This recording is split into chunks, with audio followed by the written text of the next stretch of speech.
குரல் எஃப்எம் நேயர்கள் அனைவருக்கும் வணக்கம்.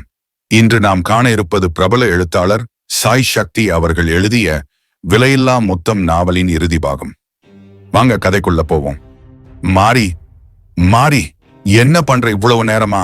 My stomach is corner first என்று மேனகா பாத்ரூம் கதவை தட்ட மாரி அசைவற்ற நிலையில் அந்த பொருளையே உற்று நோக்கிக் கொண்டிருந்தாள். அது ஒரு நெகிழி கொள்கலன். அதை திறந்து பார்க்கும் போது உள்ளே எதுவும் இல்லை என்றாலும் அதன் மேல் ஒட்டியிருந்த சிட்டை அது பொட்டாசியம் பெர்மாங்கனேட் என்பதையும் அது மிகவும் ஆபத்தான ரசாயனம் என்பதையும் எடுத்து காட்டியது. சுந்தரிக்கு கருச்சிதைவை தூண்டி அவளது கருப்பையை சிதைவடையச் செய்த அதே ரசாயனம் அது. ஒருவேளை சுந்தரிக்கு நடந்த கொடுமைக்கு காரணமான வஞ்சகன் புல்லா ரெட்டிதானா? அந்த எண்ணம் அவள் மனதில் தோன்ற அவளது உடலெங்கும் சக்தி வாய்ந்த மின்சாரம் பாய்ந்தது போன்ற அதீத அதிர்வு ஏற்பட்டது. கத்திரி வெயிலில் காய்ந்ததைப் போல வியர்த்து கொட்டியது. மாரி, கமான், போதையில மட்டை ஆயிட்டியா? சீக்கிரம் வெளியே வாடி, இதுக்கு மேல என்னால முடியாது, இங்கேயே போயிடுவேன் என்று மேனகா கதவை மீண்டும் மீண்டும் தட்ட அந்த நெகிழி கொள்கலனை பாக்கெட்டில் மறைத்து வைத்துக் கொண்டு மாறி வெளியே வந்தாள். என்னடி பண்ணிட்டே இருந்த? அம்மா முடியல, தள்ளு என்று மேனகா வயிற்றை பிடித்துக் கொண்டு உள்ளே செல்ல மாரி மனதில் பல பல குழப்பங்களுடன் கிளம்பினாள். வெளியே ஒரு கையில் விஸ்கி நிரம்பிய கோப்பையுடன் ரெட்டி நீச்சல் குளத்தில் மிதந்து கொண்டிருந்தான். மாரியை பார்த்ததும், கமான் மாரி, கொஞ்ச நேரம் ஸ்விம்மிங் பூலுக்கு வா, த வாட்டர் இஸ் வார்ம், நல்லா ரிலாக்ஸா இருக்கும் என்றான்.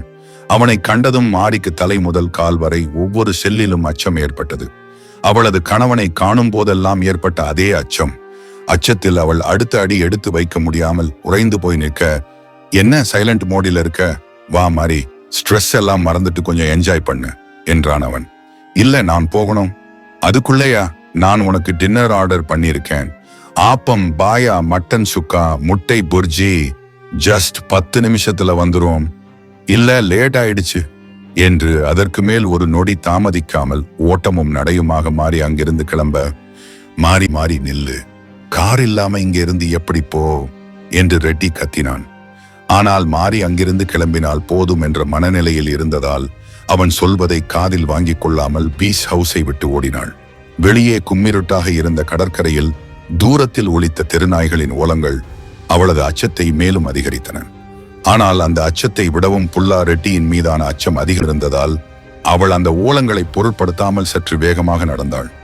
தூரத்தில் சாலையோர தெருவிளக்குகள் மின்மினி போல் மின்ன நடையின் வேகத்தை அதிகமாக்கி ஓட்டம் எடுத்தாள். இருட்டில் பின்னால் யாரோ துரத்தி வருவது போல் காலடி சத்தம் கேட்டது. அது போதையா, பிரம்மையா அல்லது உண்மையா என்று புரியாமல் இதயம் கழண்டு வந்ததைப் போல் தொண்டை குழிக்குள் துடிதுடித்தது. சாலையை வந்தடைந்த பின் தான் அது நபரில்லை, நாய் என்று தெரிய வந்தது. நிம்மதி மனதில் நிறைய, கண்களில் கண்ணீர் நிறைந்தது. உடனே செல்போனை எடுத்து டாக்ஸியை அழைத்தாள். 10 நிமிடங்களில் வந்த டாக்ஸி அவளை நேராக மதனின் வீட்டுக்கு அழைத்துச் சென்றது. ஊபரில் வீட்டுக்கு வந்ததும் 5 நிமிடங்கள் காலிங் பெல்லை அடித்த பிறகுதான் மதன் வந்து கதவை திறந்தான். மதன் என்று மாறி அவனை ஆறுதலாக அணைக்க முயல, என்ன என்று சற்று எரிச்சலாக அவன் அவளை தட்டிவிட்டான். கோவமா? ஏன் பீச் ஹவுஸ் போர் அடிச்சிருச்சா? திரும்ப இங்க வந்திருக்க? ஐயம் சாரி. எதுக்கு? உன்னை விட்டுட்டு போனதுக்கு, அப்புறம் தண்ணி அடிச்சதுக்கு. நான் எவ்வளவோ கண்ட்ரோல் பண்ணுனேன், ஆனா என்னால முடியல. நின்னா நடந்தா எங்க போனாலும் என் முன்னாடி சுந்தரி தான் வாரா. சரியா தூங்க கூட முடியல. என்ன பண்ணுனாலும் சுந்தரி நினைப்பு என்னை கொன்னுட்டு இருக்கு. அதை மறக்கதான் இன்னைக்கு குடிச்சேன் என்று மாறி அவன் மாறில் சாய்ந்து அழத் தொடங்கினாள். அவளது கண்ணீரை கண்டதும் அவன் மனம் சற்று இளகியது. சரி, சாப்பிட்டியா? இல்ல, ஆனா ரொம்ப பசிக்குது. 2 நிமிஷம் இரு, பிரெட் ஆம்லெட் பண்ணி எடுத்துட்டு வரேன் என்று மதன் சமையலறைக்கு செல்ல மாறி தலையை பிடித்துக் கொண்டு சோபாவில் கால் நீட்டினாள். 5 நிமிஷங்களில் சுடச்சுட மயோனீஸ் தடவிய பிரெட் ஆம்லெட்டுடன் வந்த மதன் மரியை எழுப்பி அவளுக்கு ஊட்டிவிட்டான். மதன், உன்கிட்ட ஒன்னு சொல்லணும் என்று மாறி தயக்கத்துடன் கேட்க, சொல்லு மாறி, என்ன விஷயம் என்றான் அவன். சுந்தரிக்கு அபார்ஷன் ஆச்சுல்ல, உனக்கு ஞாபகம் இருக்கா? ஆமா. அவளுக்கு எப்படி அபார்ஷன் ஆச்சுன்னு தெரியும்ல? ஆமா, அவளோட பாய் ஃப்ரெண்ட் ஏதோ கெமிக்கல் கொடுத்து அதை அவ உள்ள வச்சு, அதனாலதான். ஆமா, பொட்டாசியம் ரொம்ப ஆபத்தான கெமிக்கல், பெர்மாங்கனேட். ஆமா, இன்னைக்கு ரெட்டி கூட அவரோட பீச் ஹவுஸுக்கு போயிருந்தேன்ல, அங்க அவரோட பாத்ரூம்ல அதே கெமிக்கல் இருந்துச்சு. என்று பாக்கெட்டில் இருந்த அந்த நெகிழி கொள்கலனை எடுத்து அவன் கையில் கொடுத்தாள். அதை கண்டதும் மதனுக்கு என்ன சொல்வதென்று புரியவில்லை. அந்த பாட்டிலையை நன்கு ஆராய்ந்து நோக்கினான். ஆமா மாரி, இது அதே கெமிக்கல் தான். ரெட்டி தான் சுந்தரியோட பாய் ஃப்ரெண்டான்னு எனக்கு சந்தேகமா இருக்கு. வாட்? மதனின் முகத்தில் பெரும் அதிர்ச்சி வெளிப்பட்டது. சில நொடிகள் சிந்தனைக்கு பின், உனக்கு இந்த சந்தேகம் வந்தது இயல்பான எண்ணம் தான். ஆனா இந்த டப்பா இருக்கிற ஒரே காரணத்தை வச்சு ரெட்டி தான் சுந்தரியோட பாய் ஃப்ரெண்டுன்னு முடிவுக்கு வர முடியாதுல்ல. இது வேற எதுக்காகவாவது யூஸ் பண்ணிருக்கலாம்ல என்றான். இல்ல மதன், என் மனசுக்குள்ள இவன் தான் அவன்னு தோணுது. சுந்தரி ஒரு முறை சொல்லியிருக்கா, அவளோட பாய் ஃப்ரெண்டு ஒரு பெரிய பிசினஸ்மேன்னு. எனக்கு என்னமோ ரெட்டி அந்த மாதிரி ஆள் இல்லைன்னு தோணுது.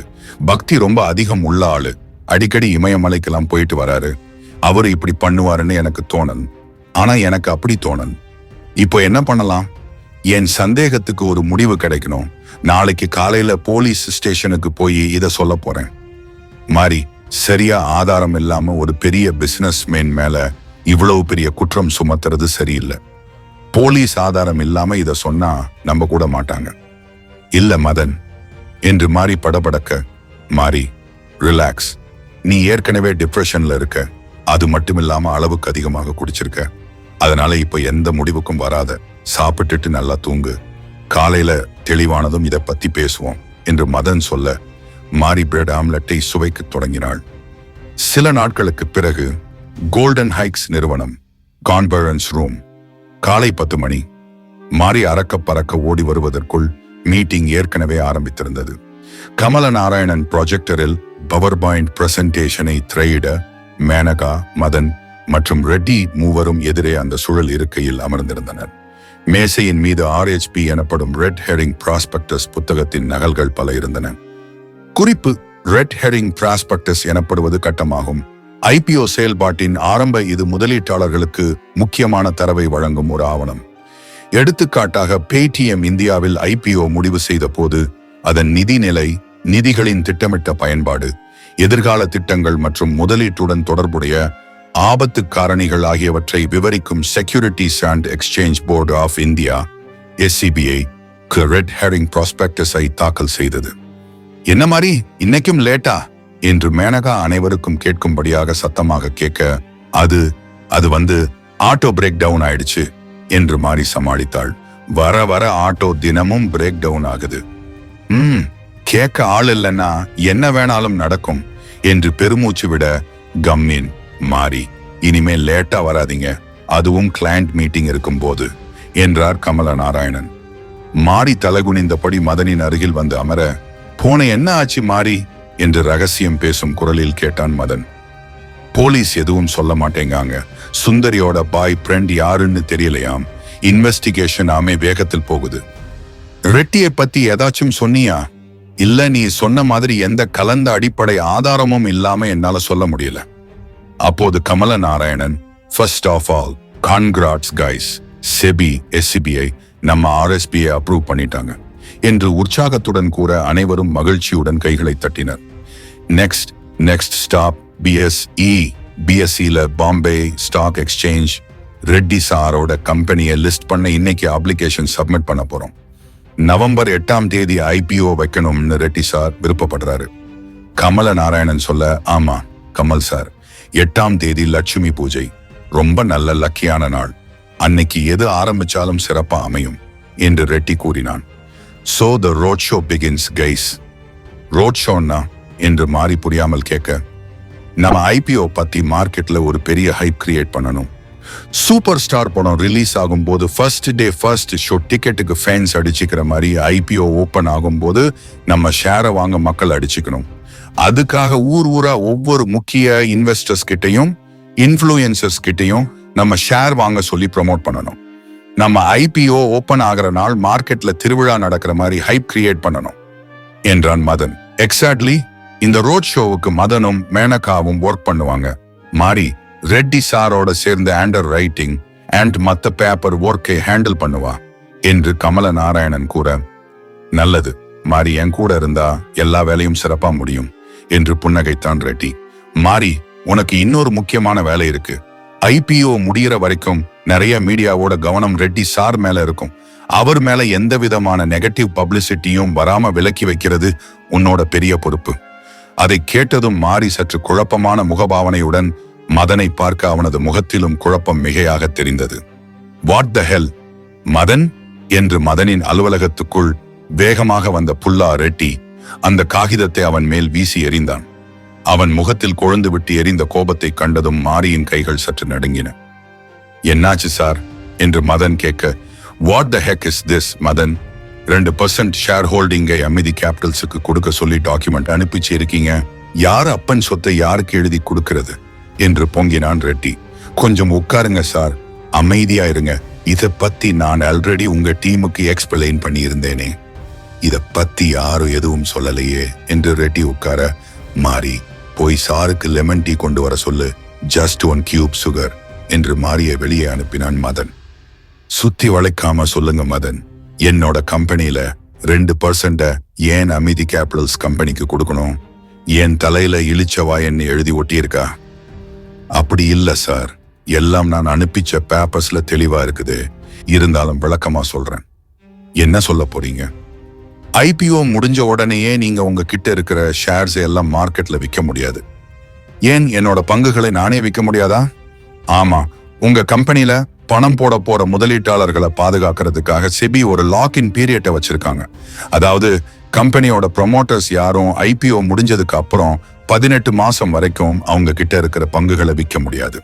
ஷிட், அப்போ அந்த 18 மாசத்துல ஷேர் விலை குறைஞ்சிடுச்சுன்னா, மார்க்கெட் கிராஷ் ஆயிடுச்சுன்னா எல்லாம் அம்பேல் தானா என்று ரெட்டி தலையில் கை வைத்தான். டோன்ட் worry, அப்படியெல்லாம் ஆகாது. பொறுமையா இருங்க சார். எப்படி இருக்க முடியும் மதன்? ஐயோ, இது தெரிஞ்சிருந்தா இந்த பக்கமே நான் வந்திருக்க மாட்டேன். ரிலாக்ஸ், முதல்ல ஒன்ன சரியா புரிஞ்சுக்கோங்க. பொறுமை இல்லாதவன் கிட்ட இருந்து பொறுமை நிறைய இருக்கிறவன் காசை மொத்தமா எடுக்கிற இடம் தான் ஷேர் மார்க்கெட். அவசரப்படாம நம்ம பொறுமையா இருக்கிற வரைக்கும் காசு நம்மள வந்து சேர்ந்துட்டே இருக்கும். எப்படி மதன்? லாக்இன் பீரியட் முடியற வரைக்கும் நம்ம கம்பெனியோட ஷேர் விலை குறையாது. அதை குறைய விடாம பாத்துக்கிறது தான் அமிதி கேபிட்டல்ஸ் வேலை. இந்த 2% வச்சுதான் அவங்க இதை செய்வாங்க. அவங்க ஒரு பஃபர் இன்வெஸ்டர்ஸ். பட் 2% ரொம்ப அதிகமா இருக்கு. மொத்தமா போகிறதுக்கு 2% போறது எவ்வளவோ மேல இல்ல. Don't worry. மாறி அப்போது லெமன் டீ கொண்டு வர அதை குழப்பமான வாங்கி குடித்து விட்டு சற்று மனநிலையுடன் ரெட்டி அங்கிருந்து கிளம்பினான். என்னாச்சு மதன்? ஏதாச்சும் பிரச்சனையா? ஒண்ணுமில்ல மாறி, கதவை லாக் பண்ணிட்டு வா என்று மதன் தனது கோட்டையும் டையையும் கழட்டினான். ஏன்? வா சொல்றேன்.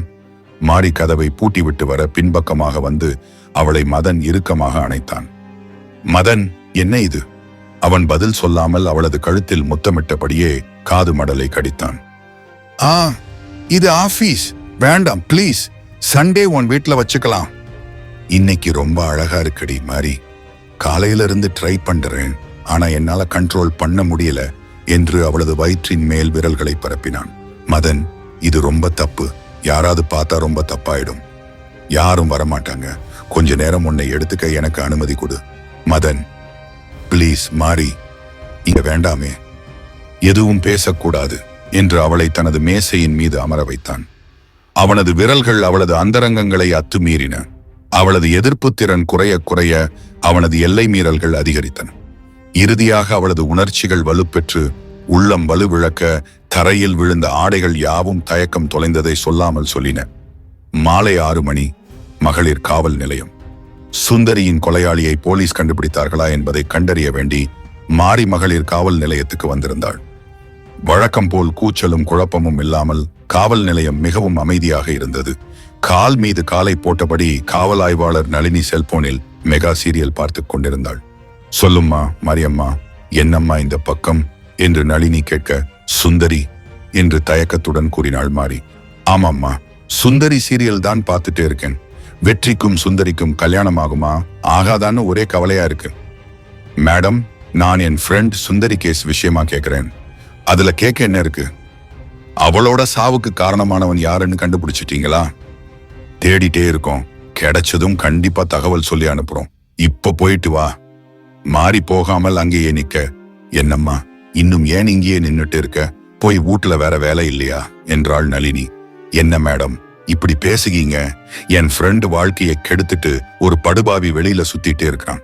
அவனை கண்டுபிடிக்க சொன்னா அஜாக்கிரதையா பதில் சொல்றீங்க என்று மாறி சற்று எரிச்சலுடன் கேட்க, உன் ஃப்ரெண்ட் என்ன பெரிய உத்தமியா? காசுக்கு கண்டவன் கூட படுத்துட்டு வயித்துல வாங்கியிருக்கா. அப்புறம் அதை வச்சுக்க வக்கில்லாம அபார்ஷன் வேற செஞ்சிருக்கா. அந்த பஜாரிக்கு வக்காலத்து வாங்க நீ வந்திருக்கியா? என்னை காண்டாக்காம ஒழுங்கா போயிரு என்று கத்தினாள் நளினி.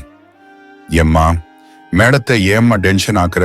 கிளம்புமா என்று ஹெட் கான்ஸ்டபிள் வந்து மாரியை அங்கிருந்து வெளியே கூட்டிச் சென்றாள். மாரிக்கு அழுகை பீரிட்டு கொண்டு வந்தது. சுந்தரியின் நிலையை பற்றி தன்னை தவிர வேறு யாருக்கும் கவலையும் கோபமும் இருப்பதாக அவளுக்கு தெரியவில்லை. போலீஸ் கூட அவளது வழக்கை கிடப்பில் போட்டிருப்பது அவளுக்கு மிகவும் மன உளைச்சலை கொடுத்தது. தானே முன்வந்து அவனை கண்டுபிடிப்பதை தவிர இனிமேல் வேறு வழியில்லை. ஆனால் எப்படி? யோசித்து யோசித்து அவளது சிறு மூளைக்கு பெரும் வலி எடுத்தது. அப்போது மேனகாவிடமிருந்து அவளுக்கு அழைப்பு வந்தது. ஹலோ, எங்க இருக்க மாதிரி? போலீஸ் ஸ்டேஷன்ல. அதுக்குள்ளையா? என்ன பண்ணுன? கொலையா, திருட்டா என்று மேனகா சிரிக்க, இது ஜோக் இல்ல, நான் என் ஃப்ரெண்ட் கேஸ் விஷயமா வந்தேன் என்றாள் மாரி சற்று கோபமாக. சில் பியூடி, நான் உனக்கு ஒரு டாக்குமெண்ட் மெயில் அனுப்புறேன். அர்ஜென்டா அதுல ரெட்டி சார் கிட்ட கையெழுத்து வாங்கணும். இந்த நேரத்திலயா? காலையில வாங்கிட்டு வரேன். நோ நோ, லண்டன்ல ஒரு பைனான்ஸ் பேங்குக்கு அனுப்ப வேண்டிய டாக்குமெண்ட். அவங்க ஆல்ரெடி வெயிட் பண்றாங்க. நான் ரெட்டி கிட்ட எல்லாத்தையும் பேசிட்டேன். நீ போய் கையெழுத்து வாங்கிட்டு வந்தா மட்டும் போதும். ஓகே, அவர் இப்ப எங்க இருக்காரு? நாம் அன்னைக்கு நைட்டு போனோமே, அதே பீச் ஹவுஸில் தான் என்று மேனகா அழைப்பை துண்டித்தாள். மாரிக்கு அந்த பீச் ஹவுஸை நினைக்கும் போதே அடிவயிற்றில் சற்று கலக்கம் ஏற்பட்டது. ஆனாலும் வேறு வழி இல்லாததால் மேனகா சொன்ன அருகில் இருந்த ஜெராக்ஸ் கடையில் கோப்பை பிரதி எடுத்துக்கொண்டு டாக்ஸியில் ரெட்டியின் பீச் ஹவுஸுக்கு கிளம்பினாள். வாசலில் இருந்த கேட் கேமராவில் மாரி முகத்தை காட்ட கேட் சில நொடிகளில் தானாக திறந்து கொண்டது. வெல்கம் வெல்கம் வெல்கம் மாரி, இரண்டாவது தடவையாக நீ இந்த பீச் ஹவுஸுக்கு வந்தது ரொம்ப ஹாப்பி என்று தங்கப்பல் தெரிய மாரியை வரவேற்றான் ரெட்டி. நீச்சல் குளத்தின் அருகே இருந்த ஜீரோ கிராவிட்டி சேரில் சட்ட போடாமல் வெறும் ஜாக்கி பாக்ஸருடன் உட்கார்ந்திருந்தான். மேனகா டாக்குமெண்ட்டை சொன்ன எடுத்துட்டு வந்திருக்கேன், நீங்க கையெழுத்து போடணும் என்று பேப்பரையும் பேனாவையும் அவன் முன் நீட்ட அவன் அதை வாங்கி முழுதாக படித்துவிட்டு அதில் கையெழுத்து போட்டான். தேங்க்யூ சார், நான் வரேன், நீங்க கண்டினியூ பண்ணுங்க என்று மாறி கிளம்ப, இருங்க மாறி, அதுக்குள்ள என்ன அவசரம் என்று அவளது கைகளை பிடித்து நிறுத்தினான். கையை விடுங்க சார், நேரமாச்சு, நான் போகணும் என்று அவள் கையை தட்டிவிட அவன் சாய்விருக்கையில் இருந்து எழுந்தான். கொஞ்ச நாளா உன்னை கவனிச்சுட்டு வரேன் மாறி, எப்பவும் ரொம்ப ஸ்ட்ரெஸ்ஸாவே இருக்க. அப்படியெல்லாம் ஒண்ணும் இல்ல, உன் முகத்துல நல்லா தெரியுது. ஸ்ட்ரெஸ் நம்ம உடம்புக்கும் மனசுக்கும் மிகப்பெரிய எதிரி. அதை வச்சுக்கவே கூடாது, உடனே அழிச்சு வெளியே கொட்டிடணும். எப்படி? நான் இமயமலையில் இருந்தபோது ஒரு சில யோகிகளை சந்திச்சேன். அவங்க கிட்ட இருந்து நான் சில வித்தைகளை கத்துக்கிட்டேன். அதுல முக்கியமான ஒரு வித்தையை உனக்கு சொல்லித்தரேன், நீ அனுமதி கொடுத்தா என்று ரெட்டி சொல்ல அவள் ஆம் என்பது போல் தலையாட்டினான். ரெட்டி அவளது முதுகின் பின் சென்று அவளது கூந்தலை ஒதுக்கிவிட்டான். பின் கழுத்தின் இரு பக்கங்களிலும் விரல்களால் மெல்ல வருடினான். பின் மெதுவாக இரு காதுகளிலும் வருடி கொடுத்தான். உனக்கு சமீபத்துல ஒரு பெரிய லாஸ் ஏற்பட்டிருக்கு, ஒரு பர்சனல் லாஸ், நெருங்கிய நபரோட இறப்பு. கரெக்டா? கரெக்ட். அதான் இந்த இடத்துல நிறைய பிரஷர் இருக்கு என்று காதின் கீழ் ஒரு இடத்தை அழுத்தினான். மாரியின் மனம் சற்று கரைவதை போல இருந்தது. அவளது உடல் அவளது கட்டுப்பாட்டை இழந்ததை போல் இருந்தது. பின் அவன் காது மடல்களின் மேல் பகுதியை வருடியபடி, இந்த பாயிண்ட் பேரு ஷென்மென், தமிழ்ல சொர்க்கவாசல்னு அர்த்தம். இந்த பாயிண்ட ஆக்டிவேட் செய்யறது மூலமா ஸ்ட்ரெஸ் காணாம போயிடும் என்று அந்த வர்ம புள்ளியை அழுத்த அவன் சொன்னது போலவே அவளது உடல் தளர்ந்து மனம் இலகுவாக மாறியது. வாவ், நிஜமாவே ரொம்ப நல்லா இருந்தது சார் என்று மாறி பெருமூச்சு விட்டபடி கூற, இதே மாதிரி நம்ம உடம்புல பல வர்ம புள்ளிகள் இருக்கு. அதுவும் ஒரு பொண்ணோட தலை முதல் கால் வரை இன்பத்தை பரப்பக்கூடிய முக்கியமான ஒரு புள்ளி இருக்கு. அப்படின்னா செக்ஸ் பண்ணும்போது வர ஆர்கசத்தை விட பல மடங்கு இன்பமாயிருக்க வைக்கும் ஒரு புள்ளி இருக்கு, பேரின்ப புள்ளி என்று அவன் மெதுவாக அவளது அடி வயிற்றில் கை வைக்க மேலே இருந்து பறவை எச்சம் மாரியின் தலையில் விழுந்தது. ஐயோ என்று மாறி எரிச்சல் அடைய, டோன்ட் worry, மேலே ரைட் சைட்ல என் பெட்ரூம்ல அட்டாச்ட் பாத்ரூம் இருக்கு, அங்க போய் குளிச்சுட்டு வா கப்போர்டுல லேடிஸ் ட்ரெஸ் கூட இருக்கு என்று ரெட்டி அவளை மேலே அனுப்பி வைத்தான். இந்த ரெட்டி ரொம்ப டேஞ்சரான ஆளு. வர்மம் மாதிரி ஏதோ ஒரு வித்தைய வச்சு ஒரு சில நிமிஷம் நம்மள ஆடாம அசையாம வச்சுட்டான். நல்லவேளை இந்த பறவை வந்து காப்பாத்துச்சு. இல்ல என் ஏதோ இன்னைக்கு பண்ணியிருப்பான் என்று மாறி மனதில் நினைத்தபடியே ரெட்டியின் அறைக்கு சென்று கதவை நன்றாக தாழ்பாளிட்டு ஹாட் ஷவரில் குளித்தாள். பின் அவனது கப்போர்டில் இருந்த ஒரு டி-ஷர்ட் பேண்டை எடுத்து அணிந்து கொண்டாள். அறையில் இருந்து கிளம்பும் முன் அவளது மனதில் ஏதோ ஒரு எண்ணம் தோன்ற மீண்டும் கப்போர்ட்டை திறந்து பார்த்தாள். அதில் ஒரு ஃப்ரெண்ட்ஷிப் ரிஸ்ட் பெயிண்ட் இருந்தது. அதில் a man as far ever என்று எழுதப்பட்டிருந்தது. நண்பர்கள் தினத்தன்று சுந்தரிக்கு மாறி பரிசளித்த பெயிண்ட் அது. அதை கண்டதும் மாரியின் கண்களும் மனமும் ஒரு சேர கலங்கின. ஹாய் மாரி. வீட்டுக்கு வந்ததும் வராததுமாக மாரியை கட்டிப்பிடித்து கன்னத்தில் முத்தம் வைத்தான் மதன். அவனது ஆஃப்டர் ஷேவிங் லோஷன் வாசம் மாரியை மிகவும் கவர்ந்தது. என்ன இன்னைக்கு ரொம்ப கியூட்டா கிளம்பி இருக்கு என்று மதன் கேட்க மாரி பதில் சொல்லாமல் எதையோ மும்முரமாக யோசித்துக் கொண்டிருந்தாள். என்ன மாரி, எதையோ பலமா யோசிச்சுட்டு இருக்க? இன்னைக்கு எனக்கு ரொம்ப முக்கியமான நாள். இன்னைக்கு உன்னோட ப்ரோபேஷன் முடிய போகுதே, அத சொல்றியா? மாரி அதற்கும் பதில் சொல்லாமல் உம்மென்று இருந்தாள். அவளது கண்கள் சுவற்றில் தொங்கிய சுந்தரியின் புகைப்படத்தையே உற்று நோக்கிக் கொண்டிருந்தன. சுந்தரியின் மரணத்துக்கு காரணம் ஃபுல்லா ரெட்டியா இல்லையா? பதில் இன்னும் அரை மணி நேரத்தில் தெரிந்துவிடும். 8 பேர்ல 4 பேருக்கு தான் போஸ்டிங். மத்த 4 பேருக்கு டாட்டா பைன்னு மாலதி உறுதியா சொல்லிட்டாங்க. பட் நீ எதை பத்தியும் கவலைப்படாத. உன்னோட performance, peer review, client review, manager review எல்லாமே நல்லா இருக்கு. நானும் மாலதி கிட்ட ஸ்ட்ராங்கா ரெக்கமெண்ட் பண்ணிருக்கேன். CEO இன்டர்வியூல மட்டும் கரெக்டா பெர்ஃபார்ம் பண்ணிடு. தைக்கட்டிக்குரியா, பார்க்க இன்னும் ப்ரொஃபஷனலா இருக்கும். CEO இதையெல்லாம் நோட் பண்ணுவாரு என்று மதன் சொல்ல, போகும்போது கிண்டில இருக்கிற அவ லேபுக்கு போயிட்டு போலாமா என்றாள் மாரி. அவ லேபா? அங்க ஏன் போகணும்? ஒரு சின்ன டெஸ்ட் எடுத்தேன், ரிசல்ட் வாங்கணும். என்ன டெஸ்ட்? அது வந்து என்று மாரி தயங்க. என்னடி தயங்குற?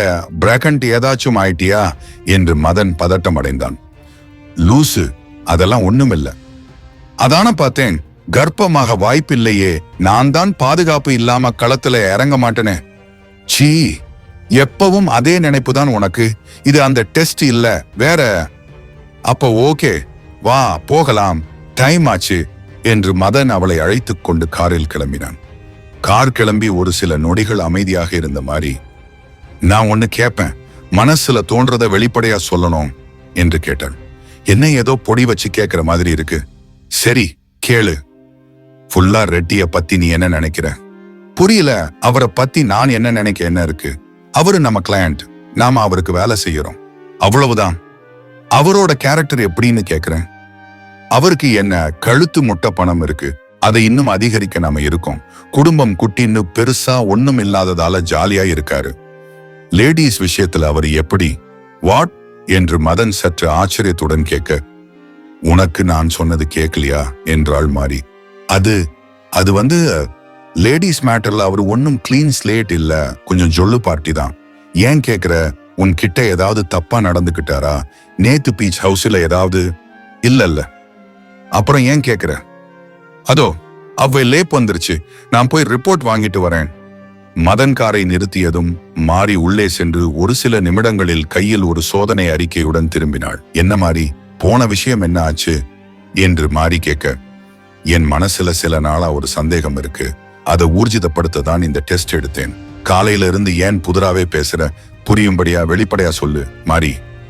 நான் ஓப்பனாவே சொல்லுங்க, என் ஃப்ரெண்ட் சுந்தரியோட மரணத்துக்கு காரணம் ஃபுல்லா ரெட்டி தான் எனக்கு தோணுது. வாட்? என்ன உளறல, உண்மையதான் சொல்றேன்.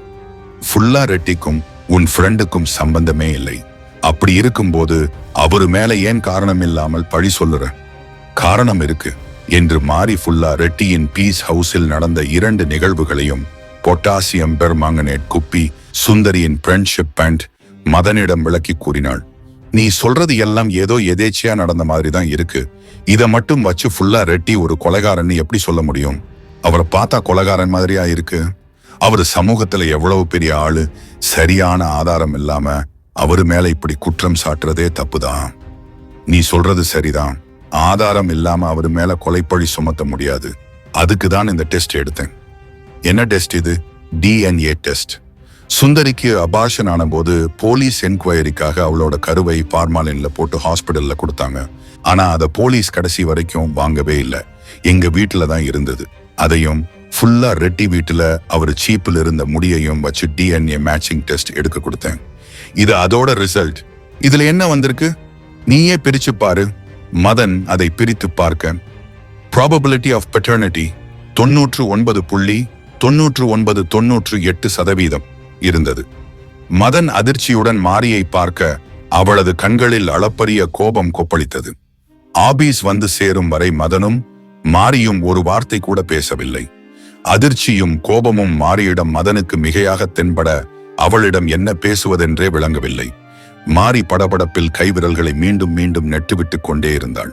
என்ன முடிவெடுத்திருக்க மாரி? எதை பத்தி? ஃபுல்லா ரெட்டிய பத்தி தான். என் புருஷன் தான் இந்த உலகத்திலேயே கேவலமான ஆம்பளைன்னு நினைச்சிட்டே இருந்தேன். ஆனா இந்த ரெட்டி என் புருஷனை விடவும் கேவலமானவன். பீயில நெளியிற புழுவை விடவும் கேவலமான இழிபிறவி. காம் டவுன் மாரி, ரிலாக்ஸ் ஆகும். எப்படி ரிலாக்ஸா முடியும்? என் ஃப்ரெண்ட் வாழ்க்கையை கெடுத்து சீரழிச்சுட்டு ஊருக்கு முன்னாடி பெரிய உத்தமனை மாதிரி பாவலா காட்டிட்டே இருக்கான். அவன் இருக்கிற வரைக்கும் என்னால நிம்மதியா இருக்க முடியாது. அவனை என்ன பண்ண போற? போலீஸ் கிட்ட போக போறேன். அவனுக்கு சரியான தண்டனை கிடைக்கிற வரைக்கும் எனக்கு நிம்மதி இருக்காது. படுபாவி, அவன் பக்கத்துல இருந்ததை நினைச்சாலே உடம்பெல்லாம் பதறுது. மாறி, எதை பண்ணினாலும் கொஞ்சம் யோசிச்சு பண்ணு. அவனுக்கு தண்டனை கிடைக்கணுங்கிறத நானும் ஒத்துக்கிறேன். ஆனா அதுக்கு இது சரியான நேரம் இல்லை. என்ன சொல்ற? அவன் போலீஸுக்கு போயிட்டா அவன் கூட சேர்ந்து இந்த IPO ப்ராஜெக்டும் நாசமா போயிடும். கொஞ்சம் பொறுமையா யோசி மாறி. அவனை பத்தி ஒரு சின்ன பேட் நியூஸ் வந்தாலே ப்ராப்ளம் ஆகும்ன்றதான உன்னை அவரு கூட க்ளோஸா மானிட்டர் பண்ண சொன்னோம். இப்போ அவன் ஒரு கொலகாரன்னு ஜெயிலுக்கு போயிட்டா யாரு இனிமே இந்த கம்பெனி ஷேர்களை வாங்குவாங்க? 1 2 இல்ல, 10,000 கோடி ப்ராஜெக்ட் இது. நம்ம இன்வெஸ்டர்ஸ் கிட்ட நம்ம என்ன பதில் சொல்றது? நம்ம கம்பெனியையே இழுத்து மூடுற நிலை வரலாம். அப்புறம் என் வேலை, உன் வேலை, நம்ம எல்லார் வேலையும் போய் நம்ம நடுத்தெருவுல தான் நிக்கணும். அதுக்கு அவனை அப்படியே விட்டுற சொல்றியா மதன்? முடியாது, என்னால முடியவே முடியாது. என் மனசாட்சி அதுக்கு ஒத்துக்காது. அவனுக்கு தூக்கு தண்டனை கிடைக்கணும். இல்ல முடிஞ்சா கழுவுல ஏத்தி கொல்லணும். கொஞ்சம் பொறுமையா இரு மாறி. அவசரப்பட்டு எதுவும் தப்பு பண்ணிடாத. நாளைக்கு நம்ம கம்பெனி நிலைமை, அதுல வேலை பார்க்கிற 1000 பேரோட நிலைமை என்ன ஆகும்? சுந்தரி வாழ்க்கை ஏற்கனவே முடிஞ்சு போச்சு. ஆனா உன் வாழ்க்கை இன்னும் நிறைய இருக்கு. ஆத்திரப்பட்டு அதை பாழாக்கிடாது. என்னை இப்போ என்ன பண்ண சொல்ற மதன்? இப்போதைக்கு அமைதியா இருன்னு சொல்றேன். சுந்தரிக்கு நியாயம் கண்டிப்பா கிடைக்கும். ஆனா அது கொஞ்சம் டேமதா கிடைக்கட்டும். அது வரைக்கும் நம்ம பொறுமையா இருந்தாகணும். தாமதமானா IPO முடியற வரைக்குமா? லாக்இன் பீரியட் முடியற வரைக்கும். என்ன 18 மாசம் அந்த கடன்காரன் வெளியே நடமாடுனா இன்னும் எத்தனை பொண்ணுங்க சாக போறாங்களோ? நான் அதுக்கு விட மாட்டேன். இன்னைக்கே அவனை போலீஸ்ல புடிச்சு கொடுத்து என்று மாறி சொல்ல, என்ன மாறி திரும்ப திரும்ப முட்டாள்தனமாக சொன்னதையே சொல்லிட்டு இருக்க என்று மதன் சற்று கோபம் அடைந்து குரலை உயர்த்தினான். நிலைமை புரியாம பேசாத மாறி. இந்த DNA டெஸ்ட் ரிசல்ட்டை மட்டும் வச்சு உன்னால எதுவும் பண்ண முடியாது. சாட்சி வேணும், சந்தர்ப்ப ஆதாரம் வேணும். நம்ம நாட்டுல போலீஸும் சட்டமும் காசு இருக்கிறவனுக்கு தான் சாதகமா வேலை செய்யும். எத்தனை கேஸ் வருஷ கணக்கா கோர்ட்ல தூங்குது தெரியுமா? அது மட்டும் இல்ல, ஃபுல்லா ரெட்டிக்கிட்டு இருக்கிற பணத்துக்கு நம்ம ஊர்லயே பெரிய லாயரை வச்சு வாதாட முடியும். உன்னால முடியுமா? அடுத்த வேளை சோத்துக்கே சிங்கி அடிக்கும் போது லாயருக்கு எப்படி பீஸ் கட்டும்? மாறி சில நொடிகள் அமைதிக்கு பின் நீண்ட பெருமூச்சு விட்டாள். ஆபீஸ் வந்துருச்சு, எனக்கு CEO கூட மீட்டிங் இருக்கு என்று மாறி சற்று கலங்கிய குரலில் கூற, நல்லா யோசிச்சு புத்திசாலித்தனமா முடிவெடு மாறி. அவசப்பட்டு எல்லார் வாழ்க்கையையும் கெடுத்துறாது என்றான் மதன். அதற்கு பதில் ஏதும் சொல்லாமல் மாறி அமைதியாக காரில் இருந்து அலுவலகத்துக்குள் சென்றாள். அவள் சென்ற பின் சில நொடிகள் காரிலேயே அமைதியாக இருந்த மதன் நீண்ட யோசனைக்கு பின் தன் போனை எடுத்து அழைப்பு விடுத்தான். அந்த அழைப்பு நேராக புல்லா ரெட்டியிடம் சென்றது. கழிவறை கதவை பூட்டிக் கொண்டு மாறி தேம்பி தேம்பி அழுதாள். 4வது முறையாக மாலதியிடமிருந்து அழைப்பு வர அதை ஏற்று பேசும் மனநிலை அவளுக்கு சற்றுமில்லை. ஒரு மனம் புல்லா ரெட்டியை பற்றி போலீசிடம் புகார் கொடுக்க கூறியது.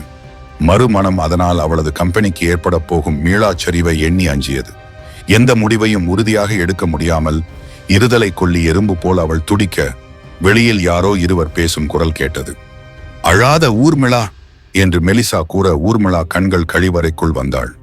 கலங்கியபடியே, calm down Urmila face wash பண்ணிக்கோ என்று மெலிசா சொல்ல, ஒரு வருஷம் மெலிசா, எவ்வளவு கஷ்டப்பட்டு வேலை பார்த்தேன் தெரியுமா?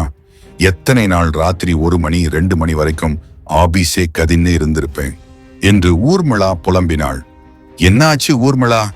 சிஇஓ அப்படி என்ன கேட்டாரு? என்னோட பில்லிங் அவர்ஸ் பத்தலையாம், வீக்கெண்ட்ஸ் ஒரு வாட்டி கூட ஒர்க் பண்ணலையாம், குறைஞ்சது 70 மணி நேரம் செய்யணுமாம். போச்சு போச்சு, என்னோட வேலை போச்சு என்று ஊர்மிளா மீண்டும் அழ, உன்னோட மேனேஜர் எதுவும் சொல்லலையா? அவங்க உனக்கு சப்போர்ட் பண்ணல என கேட்டாள் மெலிசா. சப்போர்ட்டா? என்ன முதல்ல போட்டு கொடுத்ததே அந்த அம்மா தான். என்கிட்ட செல்ஃப் மோட்டிவேஷன் இல்லையாம், நான் ரிசல்ட் ஓரியன்டா இல்லையாம். மை பூட், இந்த கார்ப்பரேட் கம்பெனி எல்லாம் ரத்தம் உரியற அட்டை பூச்சி மாதிரி, எவ்வளவு உழைச்சாலும் இவங்களுக்கு பத்தாது. என்ன கண்டிப்பா தூக்க போறாங்க, உன்னையும் தூக்க போறாங்க, அவனையும் தூக்க போறாங்கன்னு சொன்னான். அப்போ வேற யாரதான் பர்மனன்ட் பண்ணுவாங்க என்று மெலிசா கேட்க, வேற யார? த ஒன் அண்ட் ஒன்லி மாரி என்றாள் ஊர்மிளா சற்று எரிச்சலுடன். மாரியா? அவளை ஏன் பண்ண போறாங்க? வேற என்ன, மேனேஜர் பின்னாடியே நாய்க்குட்டி மாதிரி சுத்துறா, பத்தாததுக்கு கிளையண்ட வேற முந்தானையில முடிஞ்சு வச்சிருக்கா. யார சொல்ற? அந்த ஃபுல்லா ரெட்டி தான். எப்பவும் அவன் இவளே கதின்னு தான் இருக்கான். ECRல ஒரு பீஸ் ஹவுஸ்ல 2 பேரும் அடிக்கடி மீட் பண்றதா கேள்விப்பட்டேன். இப்படி கூடவா பண்ணுவாங்க என்று மெலிசா ஆச்சரியத்துடன் கேட்க, மண்டைக்குள்ள ஏதாவது இருந்தா நல்லா வேலை செஞ்சு பர்மனன்ட் ஆக முயற்சி செய்வாங்க. மண்டையில எதுவும் இல்லாதவ பேண்டுக்குள்ள இருக்கிறத வச்சுதான பர்மனன்ட் ஆக முயற்சி செய்வா. ஆதி காலத்துல இருந்து சில பொம்பளைங்க சர்வைவ் ஆக இதை தானே செய்யறாங்க. இவளும் அதே ரகம்தான் என்று சொன்னாள் ஊர்மிளா. ச்சீ, இப்படி கேவலமா மண்டி போட்டு வாழ்றதுக்கு பதிலா பேசாம தூக்குல தொங்கிடலாம் என்று மெலிசா சொல்ல, கழிவறைக்குள் இருந்த மாரி கதவை திறந்து வெளியே வந்தாள். சற்றும் எதிர்பாராமல் அவளை கண்டதும் ஊர்மிளா, மெலிசா இருவரும் அதிர்ச்சியில் உறைந்து போய் நின்றனர்.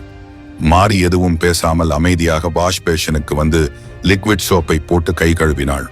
மாரி, ஐ எம் சாரி, தெரியாம் என்று ஊர்மிளா தயக்கத்துடன் கூற, மனசுல இருந்ததை வெளிப்படையா பேசுறது தப்பு இல்ல, ஆனா ஒருத்தரை பத்தின உண்மையை தெரிஞ்சுக்காம பேசுறது பெரிய தப்பு என்றாள் மாரி. கார்ப்பரேட் ஆபீஸ்ல நமக்கு உண்மையான நண்பர்கள் யாரும் கிடைக்க மாட்டாங்கன்னு முதல் நாள் நான் வேலைக்கு சேர்ந்தப்போ யாரோ என்கிட்ட சொன்னாங்க.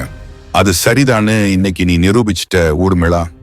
மாரி, குட் பை என்று மாரி மறுவார்த்தை பேசாமல் அங்கிருந்து சென்றாள். இன்டர்வியூ நடந்த அந்த கான்ஃபரன்ஸ் அறையில் சிஇஓ உலகநாதன் நடுவில் அமர்ந்திருக்க, அவரது இருபுறமும் கமலநாராயணன், மாலதி ஆகியோர் அமர்ந்து இருந்தனர். மதன் அறையில் ஒரு ஓரத்தில் அமர்ந்திருக்க, மாரி அவர்களின் முன்னால் நின்று கொண்டிருந்தாள். மாரி, அந்த CSR ஸ்கீம்ல வேலைக்கு சேர்ந்த பொண்ணு தானே என்று உலகநாதன் கேட்க, எஸ் சார் என்றாள் மாரி. மாரி மதனை பார்க்க அவனது முகத்தில் அச்சமும் பதட்டமும் நிறைந்திருந்தது. இம்ப்ரெசிவ் மாரி, உன்னோட billing hours, peer review, manager review, client review எல்லாமே வெரி குட். இல்ல மதன் என்று உலகநாதன் கேட்க, எஸ் சார், பெரிய பெரிய காலேஜ்ல இருந்து வந்தவர்களை விடவும் மாரியோட திறமை அதிகமா வெளிப்பட்டிருக்கு. குறிப்பா கிரிப்டோல அவங்களோட ஒர்க்கிங்ஸ் எல்லாமே ஸ்பாட் ஆன் என்றான் மதன். நைஸ். B&L எவ்வளவு? கிரிப்டோல மட்டும் 75 லட்சம் சார். அப்புறம் ஜூனில் இருந்து அவங்கள அந்த IPO ப்ராஜெக்டுக்கு மாத்திட்டோம். Very good. மாலதி, நீங்க சொல்லுங்க, மாரியோட செயல்திறன் பத்தி உங்க அபிப்பிராயம் என்ன என்று உலகநாதன் கேட்க, வெளிப்படையா சொல்லணும்னா கார்ப்பரேட் சூழ்நிலையில அவ இந்த 2 மாசத்துக்கு மேல தாக்கு பிடிக்க மாட்டான்னு தான் முதல்ல நினைச்சேன். ஆனா போக போக மாரி மேல இருந்த அந்த அபிப்பிராயம் மாறிடுச்சு. அதுக்கு அவளோட வேலையை கத்துக்கிறதுல அவ தொடர்ந்து காட்டுற ஆர்வமும் விடாமுயற்சியும் தான் காரணம். கிராமத்துல வளர்ந்து ஒரு சின்ன காலேஜ்ல படிச்சு நம்ம ஹை பிரஷர் என்விரான்மெண்ட்ல அவ அடாப்ட் செஞ்ச விதம் ரொம்பவே அபாரம். அவ கண்டிப்பா ஒரு கோல்டன் ஹைக்ஸ் மெட்டீரியல் என்றாள் மாலதி. மாரி, எல்லா பக்கத்துல இருந்தும் உங்களுக்கு நல்ல ரிவ்யூ கிடைச்சிருக்கு. இத பத்தி நீங்க என்ன சொல்ல விரும்புறீங்க? இந்த கம்பெனியில பெர்மனன்ட் எம்ப்ளாயி ஆகிறது அவ்வளவு சுலபம் இல்ல. அப்படியே ஆனாலும் இந்த வேலையில நீடிக்கணும்னா எடுத்த வேலையை நல்லபடியா முடிக்கிற ஒரு வைராக்கியம் வேணும். அதுக்கான தகுதி உங்களுக்கு இருக்குன்னு நீங்க நம்புறீங்களா என்று உலகநாதன் மாரியை பார்த்து கேட்க, மாரி சில நொடிகள் சிந்தித்து பின் பேசத் தொடங்கினாள். மாலதி சொன்னது ரொம்ப கரெக்ட் சார். நான் ஒரு சின்ன கிராமத்துல வளர்ந்தவ, கவர்மெண்ட் காலேஜில தான் படிச்சேன். இங்க வேலைக்கு வர வரைக்கும் பெருசா உலக அனுபவம் எதுவும் இருந்தது இல்ல. பொறுப்பா வளரக்க அம்மா இல்ல, பொறுப்பா நடந்துக்க அப்பாக்கும் தெரியல. சின்ன வயசுலயே என்னை ஒரு குடிகார முரடன் கிட்ட கல்யாணம் பண்ணி கொடுத்தாரு. இந்த வேலை மட்டும் கிடைக்கலைன்னா அவன் கிட்ட அடி வாங்கியே செத்து போயிருப்பேன். அந்த வகையில நான் உயிரோட இருக்க முக்கியமான காரணம் இந்த வேலை தான். 3 வேளை வயிறார சாப்பிட ஆரம்பிச்சதே இங்க வேலைக்கு சேர்ந்த அப்புறம்தான். மாசம் பேங்க் அக்கவுண்ட்ல சம்பளம் வந்து சேர்ந்த மெசேஜை பார்த்த பிறகு மனசுல ஒரு தைரியமும் நிம்மதியும் வரும் பாருங்க. அப்போதான் பினான்சியல் ஃப்ரீடம் என்னை மாதிரி பெண்களுக்கு எவ்வளவு முக்கியம்னு புரிஞ்சுது. இந்த 1 வருஷத்துல என் வாழ்க்கை ரொம்பவே பாசிட்டிவா மாறி இருக்கு. அதுக்கு ஒரே காரணம் இந்த வேலை மட்டும்தான் என்றாள் மாறி. அப்போ உங்களுக்கு இந்த வேலையில நீடிக்கிறது ரொம்ப முக்கியம், அப்படிதானே? ஆமா. நீங்க ஒர்க் பண்ற IPO ப்ராஜெக்ட் பத்தி என்ன நினைக்கிறீங்க? பல கோடி மதிப்பு இருக்கிற ப்ராஜெக்ட். எங்க டீம் அது சக்சஸ் ஆகிறதுக்காக ராத்திரி பகலா உழைச்சிட்டே இருக்கு. அது சக்சஸ் ஆகிறதும் பிளாப் ஆகிறதும் இப்போ உங்க கையில தான் இருக்கு மாறி என்று உலகநாதன் சொல்ல மாறி அதிர்ச்சியுடன் மதனை பார்த்தாள். ஃபுல்லா ரெட்டிய பத்தின விஷயத்த மதன் எங்க கிட்ட சொல்லிட்டாரு. நீங்க இதுவரைக்கும் போலீஸ் கிட்ட ஏதாவது தகவல் சொல்லி இருக்கீங்களா? இல்ல. குட் மாறி, இது ரொம்பவே டெலிகேட்டான விஷயம். நீங்க சொன்ன மாதிரி கோடிக்கணக்கான முதலீடு இதுல இருக்கு. இந்த ப்ராஜெக்ட் மட்டும் ஃபெயில் ஆச்சுன்னா நம்ம கம்பெனியே திவால் ஆகிடும். அப்புறம் உங்க வேலை மட்டும் இல்ல, நம்ம எல்லார் வேலையும் சேர்ந்து போயிடும். ஆனா உங்க தயக்கம் எனக்கு புரியுது. உங்க ஃப்ரெண்டுக்கு நடந்த இழப்புக்கு நீதி கிடைக்கணும், அதான்? ஆமா. செத்து போன உங்க ஃப்ரெண்டுக்கு நீதி முக்கியமா, இல்ல உயிரோட இருக்கிற நமக்கு எல்லாம் வாழ்வாதாரம் முக்கியமா? உங்களுக்கு நடந்த இந்த இழப்புக்கு பிராயச்சித்தமா ஒரு நியாயமான இழப்பீடு கிடைக்கும் என்று உலகநாதன் சொல்ல கதவை திறந்து கொண்டு ஃபுல்லா ரெட்டி உள்ளே வந்தான். அவனை கண்டதும் தலை முதல் கால் வரை மாரியின் அங்கங்கள் அனைத்தும் அதிர்ந்தன. கோபமும் அச்சமும் ஒரு சேர உள்ளத்தில் நிறைந்தன. இப்படி நடக்கும்னு நான் கொஞ்சம் கூட எதிர்பார்க்கல மாரி. சுந்தரி, எனக்கு அவளை பிடிச்சிருந்தது, நல்ல பொண்ணு. அவளுக்கு இப்படி நடந்தது எனக்கும் வருத்தமா தான் இருக்கு. ஆனா நடந்ததை இனிமே மாத்த முடியாதே. அதுக்கு நஷ்ட ஈடா உனக்கு என்ன வேணுமோ நான் செய்யறேன் என்று ரெட்டி சொல்ல மதன் கையில் சில காகிதங்களுடன் மாரியின் அருகே வந்தான். பிளெஸிங் இன் டிஸ்கைஸ் அப்படின்னு இங்கிலீஷ்ல ஒரு வாக்கியம் இருக்கு. உனக்கு இது அது மாதிரியான தருணம் மாறி. Once in an life time opportunity. இந்த கம்பெனியில நிரந்தரமான வேலை கிடைக்கும். அது மட்டும் இல்ல, ஃபுல்லா ரெட்டி சார் உனக்கு நஷ்ட ஈடு கொடுக்க கூட தயாரா இருக்கார் என்று மதன் சொல்ல, ஆமா மாறி, 20 லட்சம் ஹார்ட் கேஷ். அது மட்டும் இல்ல, வளசர வாக்கத்துல ஒரு பிளாட் வீடு உன் பேர்ல எழுதி தரேன். நீ செய்ய வேண்டியது எல்லாம் ஒன்னே ஒண்ணுதான். சுந்தரி கேஸை இதோட மறந்துடணும் என்று மாரியின் அருகே வந்தான் ரெட்டி. அவனது சுவாசம் அவளது மேனியை தீண்டியதும் அவளது உடலில் ஒரு அருவருப்பு ஒட்டி கொண்டது. மாரி பதில் ஏதும் சொல்லாமல் அமைதியாக இருப்பதை கண்டு, என்ன மாரி, காசு பத்தலையா? 30 லட்சம் இல்ல 40 லட்சம் தரேன் என்றான் ரெட்டி. எனக்கு யோசிக்க கொஞ்சம் டைம் வேணும் மதன் என்று மாரி சொல்ல, இதுல யோசிக்க என்ன இருக்கு மாரி? இதை விட பெரிய வாய்ப்பு இனிமே கிடைக்கவே கிடைக்காது. சரின்னு சொல்லு என்று வற்புறுத்தினான் மதன். பிளீஸ், எனக்கு யோசிக்க கொஞ்சம் டைம் கொடுங்க. சரி, நாளைக்கு காலையில வரைக்கும் டைம் எடுத்துக்கோ, ஆனா நல்ல பதிலா சொல்லு என்று மதன் சொல்ல அங்கிருந்து கண்கள் கலங்கியபடி வெளியே வந்தாள் மாரி. வெளியே வந்ததும் அங்கே நின்று கொண்டிருந்த ஊர்மிளா அவளை பார்த்து சற்று ஏளனமாக புன்னகைக்க அவளுக்கு சுர்ரென்று இருந்தது. வீட்டுக்கு வந்ததும் கதவை அடைத்துக் கொண்டு மாரியா என்று கத்தினாள்.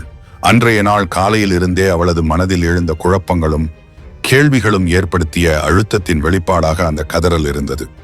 ஏன் மாரி, ஏன் உனக்கு மட்டும் இப்படி எல்லாம் நடக்குது? போதும் நீ எடுத்த இந்த ஜென்மம்.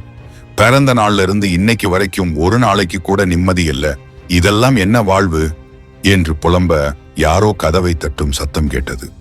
கண்களை துடைத்துக் கொண்டு யாரு என்று கதவருகே சென்று கேட்க, நான் தான் மாரி என்று எதிர்முனையில் இருந்து மதனின் குரல் கேட்டது. என்ன விஷயம் என்று மாரி கதவை திறக்காமல் கேட்க, ஆபீஸ்லயே உன் பேக்கை விட்டுட்டு வந்துட்ட, எடுத்துட்டு வந்திருக்கேன், கதவை திற மாரி என்றான் மதன். மாரி கதவை திறந்து மதனின் கையில் இருந்த பேக்கை பிடுங்கி மீண்டும் கதவை அடைக்க முயன்றாள். ஆனால் கால்களை கதவிடுக்கில் முட்டுக் கொடுத்து, நீ என் மேல கடும் கோபத்தில் இருப்பேன்னு தெரியும், ஆனா ஒரு 5 நிமிஷம் நான் சொல்றதை கேளு பிளீஸ் என்று கெஞ்சினான். பிளீஸ் மாரி, 5 நிமிஷம் மட்டும் நான் சொல்றதை கேளு, அப்புறம் நான் கண்டிப்பா உன்னை டிஸ்டர்ப் பண்ண மாட்டேன். மாரி சற்று தயக்கத்துடன் கதவை திறந்து அவனை உள்ளே வர அனுமதித்தாள். என்னை மன்னிச்சிடு மாரி, நீ என் கிட்ட சொன்ன விஷயத்த நான் உடனேயே ஃபுல்லா ரெட்டி கிட்ட சொன்னது தப்புதான். ஆனா எனக்கு வேற வழி தெரியல. இது வெறும் தப்பு இல்ல மதன், நம்பிக்கை துரோகம். நான் உன் மேல மலை மாதிரி நம்பிக்கை வச்சிருந்தேன். அதை ஒரே நொடியில இடிச்சு தரைமட்டமாக்கிட்டேன். ஐநோ, உன் ஏமாற்றமும் கோபமும் எனக்கு புரியுது மாதிரி. நீ சொல்றது எல்லாமே சரிதான். ஆனா ஐ எம் கார்னர்டு. எனக்கு வேற வழியே தெரியாம எடுத்த முடிவு இது. நான் செஞ்சது வேணா உனக்கு தப்பா தெரியலாம், ஆனா அதோட முடிவு கண்டிப்பா உனக்கு நல்லதா தான் இருக்கும். நல்லதா? இதுல என்ன நல்லது இருக்கு? 40 லட்சம் ஹாட் கேஷ் உனக்கு கிடைக்க போகுது மாறி. அதுக்கு இன்கம் டாக்ஸ் கூட கட்ட தேவையில்லை. அது மட்டும் இல்ல, சென்னையில உன் பேர்ல ஒரு சொந்த வீடு கிடைக்கும். யோசிச்சு பாரு, இது எத்தனை பேரோட கனவு தெரியுமா? இன்னும் 20 வருஷம் நம்ம கம்பெனியில வேலை செஞ்சா கூட உன்னால அதை செய்ய முடியாது. உனக்காக அந்த ரெட்டி கிட்ட பேரம் பேசி அதையெல்லாம் உனக்கு கொடுக்க சம்மதிக்க வச்சிருக்கேன். ஒரே நாள்ல உனக்கு எல்லாமே கிடைக்க போகுது. அது நல்லது தானே? எனக்காக பேரம் பேசினியா? நான் உன்னை பேரம் பேச சொன்னேனா மதன்? ஒரு நிமிஷம் என் நிலைமையில இருந்து யோசிச்சு பாரு. நான் உன் கிட்ட கேட்டேனா எனக்கு வீடு வேணும், பணம் வேணும்னு? என்னால அப்படி சுயநலமா யோசிக்க முடியாது. நீ பண்றது மட்டும் சுயநலம் இல்லையா? உனக்கு நியாயம் கிடைக்கணுங்கிறதுக்காக நம்ம கம்பெனியில வேலை பார்க்கிற 1000 பேர் குடும்பமும் நடுத்தெருவுல நிக்க போகுதே, அதுக்கு பேர் என்ன என்று மதன் கேட்க மாறி பதில் சொல்லாமல் அமைதியாக நின்றாள். அவளது மனதில் இருந்த குழப்பத்தின் வேரை அவளால் இன்னமும் தீர்மானிக்க முடியவில்லை. மாறி, கடைசியாக நான் ஒண்ணு மட்டும் சொல்றேன். சுந்தரிக்கு நடந்தது மிகப்பெரிய தவறுதான், அதை நான் மறுக்கல. ஆனா அது நடந்து முடிஞ்ச விஷயம். சுந்தரி இப்ப இங்க இல்ல, நீயும் நானும் தான் இருக்கோம். நடந்த தப்புக்கு பிராயச்சித்தமாக ரெட்டி கொடுக்கிற காசை வாங்கிட்டு நடந்ததை மறக்கிறது தான் இப்ப இருக்கிற நிலைமையில சரியான முடிவா இருக்கும். இதை நான் எனக்காக சொல்லல, உனக்காகவும் நம்ம கம்பெனியை நம்பி இருக்கிற மத்தவங்களுக்காகவும் தான் சொல்றேன். அதை மீறி ரெட்டி மேல போலீஸ்ல புகார் கொடுத்தாலும் அதனால பெருசா எதுவும் நடக்காது. இது பண நாயகம். காசு இருக்கிறவனை காப்பாத்ததான் போலீஸும் சட்டமும் இருக்கு. சொல்றத சொல்லிட்டேன், இனி உன் இஷ்டம் என்று மதன் கிளம்ப, ஒரு நிமிஷம் மதன் என்று அவனை மாறி நிப்பாட்டினாள். என்ன மாறி? உன் வீட்டுல ஒரு பொண்ணுக்கு உன் அக்காவோ தங்கச்சியோ அவங்களுக்கு இந்த மாதிரி ஆயிருந்ததா நீ என்ன முடிவு எடுத்திருப்ப மதன்? காசை வாங்கிட்டு அவனை மன்னிச்சு விட்டிருப்பியா? இல்ல அவனை போலீஸ்ல புடிச்சு கொடுத்திருப்பியா? அது என்ன மதன், பதில் வரலையா? நீ சொல்ற ஹைப்போதெட்டிக்கல் கேள்விக்கு எல்லாம் எப்படி பதில் சொல்றது மாதிரி? உனக்கு வேணா இது ஹைப்போதெட்டிக்கலா இருக்கலாம், ஆனா எனக்கு நடந்தது நிதர்சனம். என்னால இதுல இருந்து அவ்வளவு சீக்கிரம் வெளியே வர முடியாது. என்ன சொல்ல வர? உன்கிட்ட பேசுற வரைக்கும் என்ன முடிவு எடுக்கன்னு ஒரே குழப்பத்துல இருந்தேன். ஆனா இப்போ ஒரு தெளிவு கிடைச்சிருக்கு. அந்த அயோக்கிய ராஸ்கலுக்கு சரியான தண்டனை வாங்கி கொடுக்கலன்னா சுந்தரி ஆன்மா என்னை மன்னிக்காது. என் மனசாட்சி என்னை தூங்க விடாது. இன்னும் ஒரு பொண்ணு வாழ்க்கை நாசமா போறதுக்கு பதிலா ஒரு கம்பெனி நஷ்டத்துக்கு போறது ஒன்னும் பெருசு இல்ல. காசு போனா வரும், ஆனா உயிரும் மானமும் ஒரு முறை போனா போனதுதான். அதற்கு மேல் மதன் எதுவும் பேசவில்லை. மாரியின் அருகே வந்து அவளது கன்னத்தில் ஒரு முத்தம் கொடுத்து விட்டு அமைதியாக அங்கிருந்து கிளம்பினான். அவனது முத்தத்தின் அர்த்தம் மாரிக்கு அப்போது விளங்கவில்லை. மணிமாலை 8 மணி. சோ என்று பெய்த அடைமழை சென்னையின் சாலைகளை வெள்ளக்காடாக மாற்ற, அந்த வெள்ளத்தில் தட்டு தடுமாறி வந்த ஆட்டோவில் மாரி போலீஸ் ஸ்டேஷனை வந்தடைந்தாள். போலீஸ் ஸ்டேஷன் வாசலில் போலீஸ் கான்ஸ்டபிள் சிலர் அரட்டை அடித்துக் கொண்டிருக்க, சிறுவன் ஒருவன் அவர்களுக்கு ஆவி பறக்கும் தேநீரும் மொறுமொறு மசால் வடையும் பரிமாறிக் கொண்டிருந்தான்.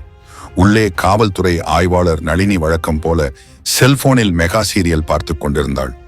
அவளை கண்டதும், மாரியம்மா, மாரியம்மா தானே நீ என்று கேட்க, ஆமா மேடம், என் ஃப்ரெண்டு சுந்தரி கேஸ்ல குற்றவாளி யாருன்னு கண்டுபிடிச்சிட்டேன் என்றாள். என்ன சொல்ற என்று செல்போனை கீழே வைத்துவிட்டு அவள் ஆச்சரியத்துடன் கேட்க, ஃபுல்லா ரெட்டி தான் அவளை காதலிச்சு ஏமாத்தினது. அது மட்டுமல்ல, பொட்டாசியம் பெர்மாங்கனேட் கொடுத்து அவளுக்கு அபார்ஷன் செய்ய வச்சதும் அவன்தான். அவ டிப்ரெஷன் ஆகி சூசைட் செய்ய காரணமும் அவன்தான் என்றாள் மாரி. ஃபுல்லா ரெட்டியா? எந்த ஃபுல்லா ரெட்டி? ரெட்டி மினரல்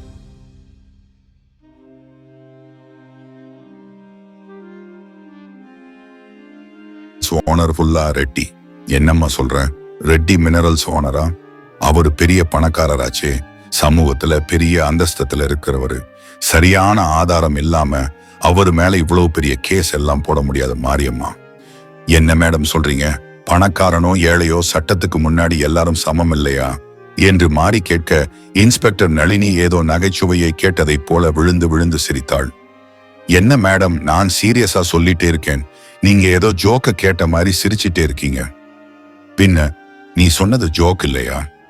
மேடம், என் ஃப்ரெண்டு சாவுக்கு காரணமான கொலையாளியை நீங்க தான் கண்டுபிடிக்கல. நானே கண்டுபிடிச்சு சொன்னாலும் எந்த நடவடிக்கையும் எடுக்க மாட்டீங்க என்று மாறி சற்று எரிச்சலுடன் கத்தினாள். சரியான ஆதாரம் இல்லாம, சாட்சி இல்லாம என்னால் எதுவும் செய்ய முடியாது. என்கிட்ட ஆதாரம் இருக்கு மேடம் என்று அந்த மரபணு பரிசோதனை அறிக்கையை அவளிடம் நீட்டினாள். இது DNA டெஸ்ட் ரிப்போர்ட்.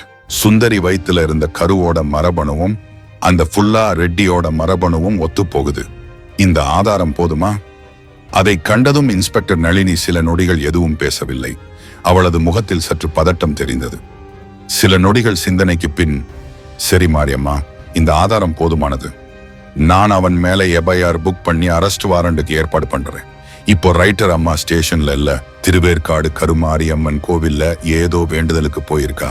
நீ காத்தால சீக்கிரம் வந்துரு, அந்த ராஸ்கல் மேல தகுந்த நடவடிக்கை எடுப்போம் என்று அந்த மரபணு அறிக்கையை தன் மேசை டிராயருக்குள் போட்டு மூடினாள். ஒரு வழியாக அந்த அயோக்கிய ராஸ்கல் ஃபுல்லா ரெட்டிக்கு தண்டனை வாங்கி கொடுக்க போவதை எண்ணி மாரியின் மனம் சற்று நிம்மதியடைந்தது. அடைமழை விடாது பெய்யத்தான் வந்த ஆட்டோவில் மீண்டும் வீட்டுக்கு திரும்பும் போது மணி கிட்டத்தட்ட 10 தொட்டிருந்தது. தொப்பென்று நனைந்திருந்த சுடிதாரை கழட்டி நைட்டியை மாட்டும் போது யாரோ காலிங் பெல் அடிக்கும் சத்தம் கேட்க, சற்று தயக்கத்தோடு கதவருகே சென்று யாரு என்று மாறி கேட்க, DNTC ஆபீசர், கதவை திறங்க என்று எதிர்முனையில் இருந்து ஒரு பெண் குரல் கேட்டது. மாறி சற்று குழப்பத்தோடு கதவை திறக்க ஒரு பெண் ஆபீசரும் 2 ஆண் கான்ஸ்டபிள்களும் நின்று கொண்டிருந்தனர். நீ மாரியம்மாதான் என்று அந்த பெண் அதட்டும் குரலில் கேட்க, மாரி ஆம் என்பது போல் தலையாட்டினாள். நாங்க நார்காடிக்ஸ்ல இருந்து வந்திருக்கோம், உன் வீட்டை சோதனை போடணும். என் வீட்டையா? எதுக்கு? நீ போதைப் பொருள் விற்பனை செய்யறதா உன் மேல புகார் வந்திருக்கு என்று அந்த பெண் ஆபீசர் சொல்ல, அவளுடன் வந்த கான்ஸ்டபிள் இருவரும் மாரியின் வீட்டுக்குள் புகுந்து தூளாவத் தொடங்கினர்.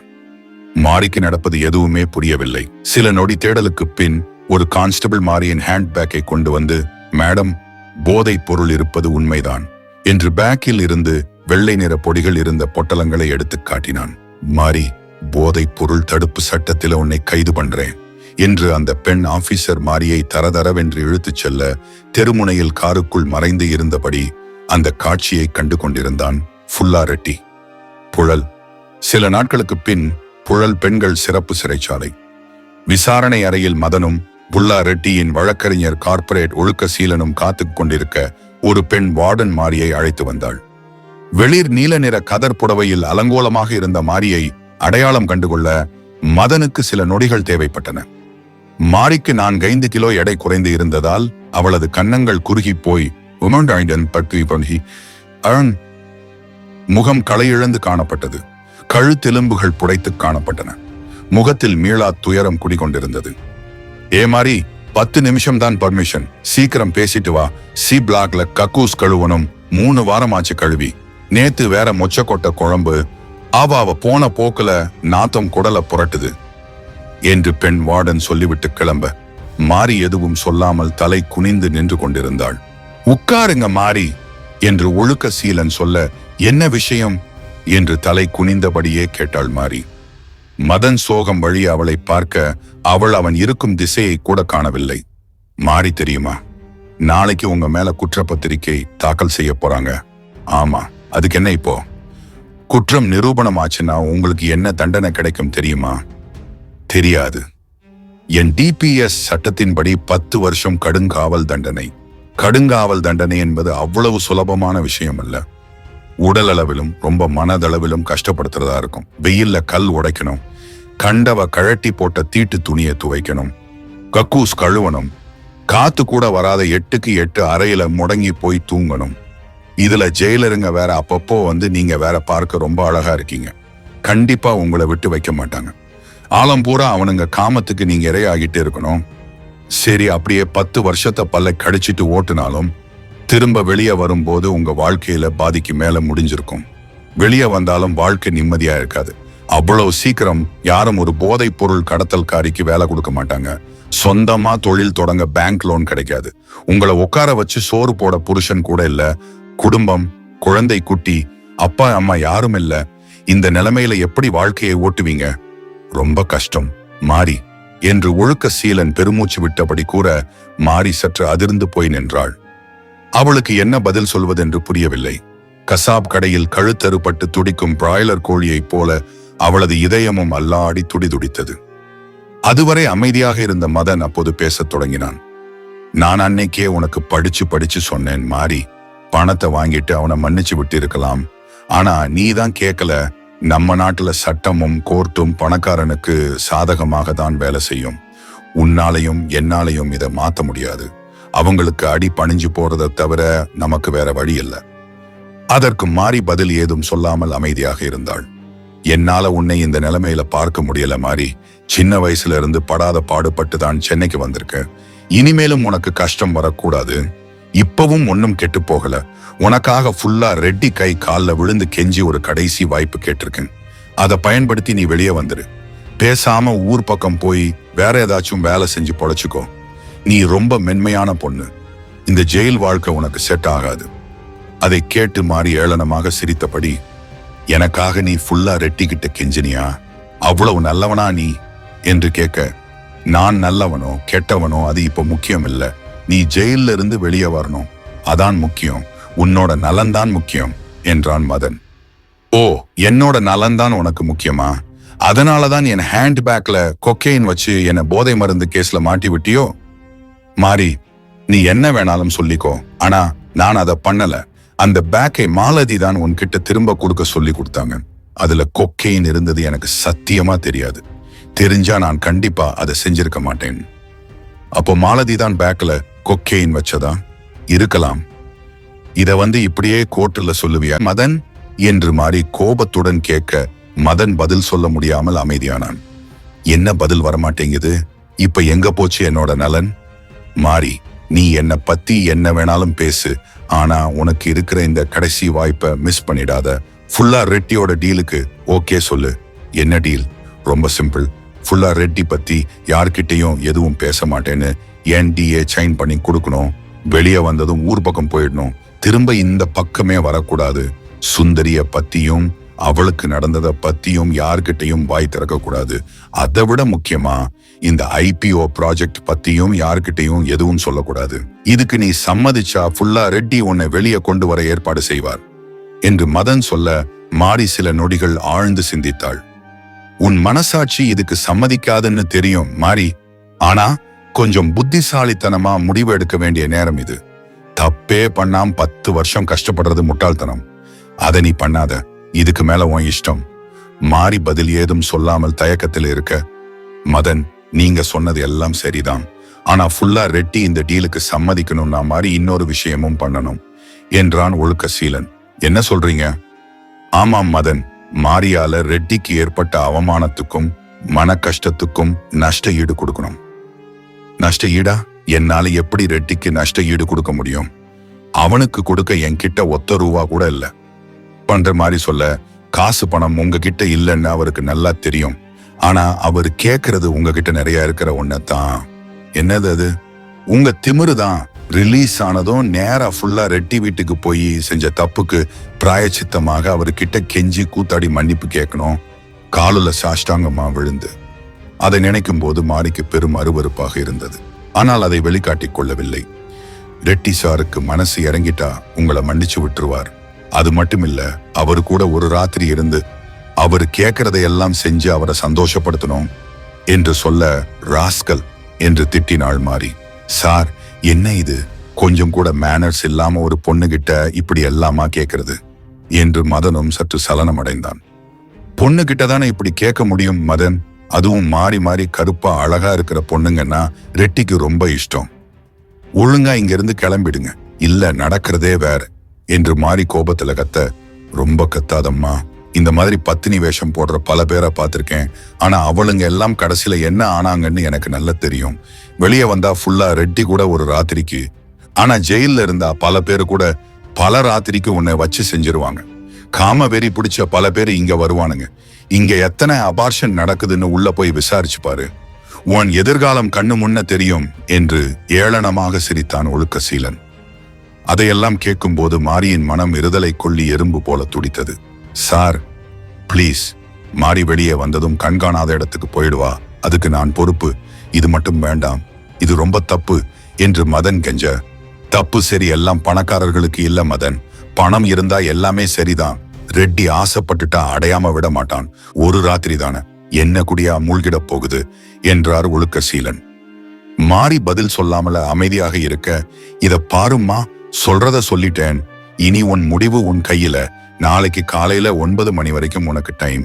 டீல் ஓகேன்னா இதோ இந்த நம்பருக்கு கால் பண்ணு, ஓகே, இல்லனா அப்புறம் உன் வழி அந்த கடவுளுக்கு வெளிச்சம், டாட்டா பை பை என்று ஒரு விசிட்டிங் கார்டை மாரியின் கைகளில் திணித்து விட்டு மதனையும் அழைத்துக்கிட்டு அங்கிருந்து வெளியேறினான் ஒழுக்கசீலன்.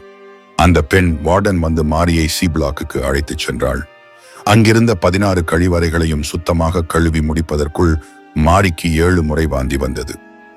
எல்லா வேலைகளையும் முடித்துவிட்டு உணவு கூடத்திற்கு வந்தபோது ஒரு பெண் வார்டன் களி உருண்டையை தட்டில் கஞ்சத்தனத்தோடு கொட்டினாள்.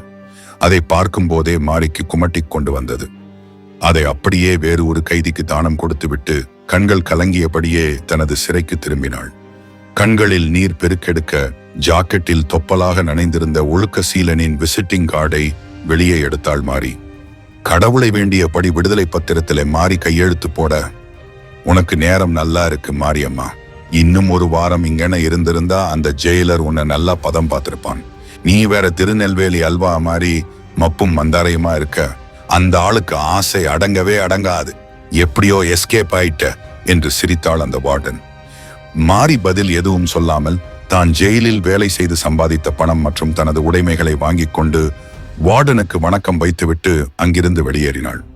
சுதந்திர காற்றை நீண்ட நாட்களுக்கு பின் சுவாசித்ததும் மனம் இளகி தன்னிச்சையாக கண்கள் கலங்கின. சிறைச்சாலை வாசலில் மதன் மாரியை அழைத்துச் செல்ல காருடன் வந்திருந்தான். மாரியை பார்த்ததும் அவளருகே ஓடிச் சென்று, எப்படி இருக்கு மாரி என்று கேட்க, நீ இங்க என்ன பண்ணுக என்று சிரத்தையின்றி கேட்டாள்.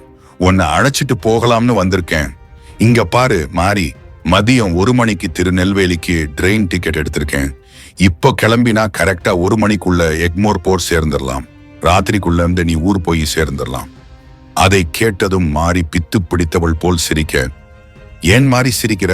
இங்க இருந்தா ஃபுல்லா ரெட்டி உன்னை நிம்மதியா வாழ விட மாட்டான். பேசாம ஊருக்கு போய் அங்கேயே ஏதாச்சும் நல்ல வேலையா செஞ்சு செட்டில் ஆயிடு.